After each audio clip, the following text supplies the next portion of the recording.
A South Korean-born Sydney man was charged Sunday with acting as an economic agent for North Korea in Australia by allegedly attempting to broker sales worth tens of millions of dollars for Pyongyang that included components used in ballistic missiles. The Australian Federal Police said 59-year-old naturalized Australian Chan Han Choi used encrypted communication to broker sales and discuss the supply of weapons of mass destruction. His actions contravened both United Nations and Australian sanctions against North Korea, police said. Police said the man was acting to generate income for Pyongyang by arranging the sale of computer software used for guiding ballistic missiles as well as expertise from North Korea to other international entities. Police didn't elaborate. Prime Minister Malcolm Turnbull said he had been briefed by AFP Commissioner Andrew Colvin on the very serious matter and warned anyone thinking of assisting North Korea that the AFP will find you. North Korea is a dangerous, reckless, criminal regime threatening the peace of the region, Turnbull said. It supports itself by breaching UN sanctions, not simply by selling commodities like coal and other goods, but also by selling weapons, by selling drugs, by engaging in cybercrime.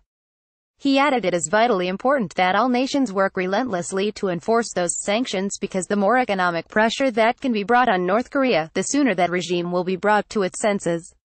Despite international sanctions, cash-strapped North Korea last month test-fired its most powerful missile that may be able to target the U.S. mainland. Choi is facing 6 charges related to brokering the sale of missile componentry and expertise from North Korea to other international entities, and attempting to transfer coal from North Korea to entities in Indonesia and Vietnam. Choi didn't appear or apply for bail in a Sydney court Sunday, and bail was formally refused. Federal Police Assistant Commissioner Neil Gaughan said the governments of Indonesia and Vietnam, or authorities in those countries, were not involved in the coal transfer attempt.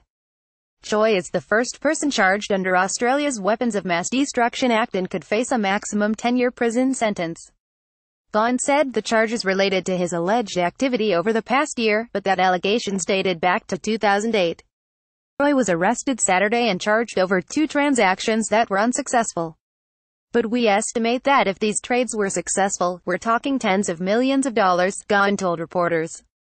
He said investigations were continuing and that more charges could be filed against Choi.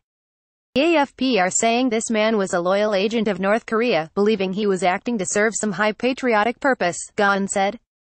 Police started investigating Choi after a tip-off from another international agency on another matter, he said. I know these charges alarming, but we are not suggesting that there are any weapons or missile componentry that came to Australian soil, he said. We're alleging all of the activity occurred offshore. Choi's activities also involved commodities including oil and gemstones. This is Black Market 101. It's the same with the coal and oil and gemstones. It's all about making money for North Korea, he said, adding the case was like nothing we have ever seen on Australian soil. Any individual who attempts to fly in the face of sanctions cannot and will not go unnoticed in Australia, he said. Copyright 2017 The Associated Press. All rights reserved. This material may not be published, broadcast, rewritten or redistributed. North Korea Asia Crime United Nations.